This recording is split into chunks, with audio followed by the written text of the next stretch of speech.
马上就是端午节了，很多人都会包粽子。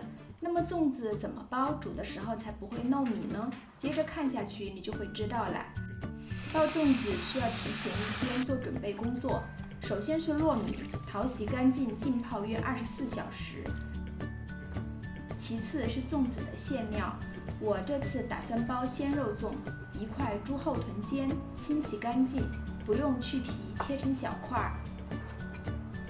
加入1勺食盐，2勺生抽，1勺老抽，1勺白糖，一些蚝油，一些料酒，一些姜丝，搅拌均匀，放入冰箱冷藏腌制24小时。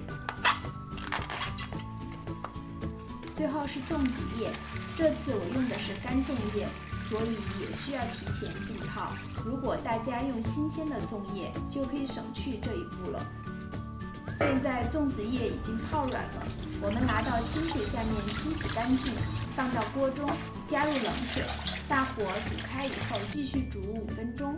经过水煮的粽子叶比较有韧性，包的时候不容易破。糯米倒掉多余的水分，加入一些盐，加入3勺老抽，搅拌均匀。腌好的肉从冰箱里拿出来，再搅拌搅拌，就可以包粽子了。拿2片大小差不多的粽叶，稍微错开一点，叠在一起，剪去头上硬硬的叶柄，从中部折叠过去，折成这样的漏斗形状。注意漏斗的底部像这样往上卷一点，这样粽子在煮的过程中不容易漏米。然后往漏斗里装米，装到一半的时候加入肉块，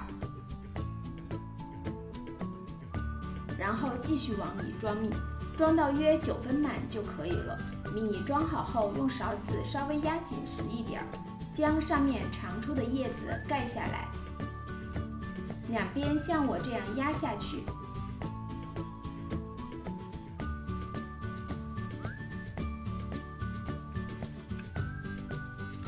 多出的叶子折到旁边，用白棉绳绑住收口处。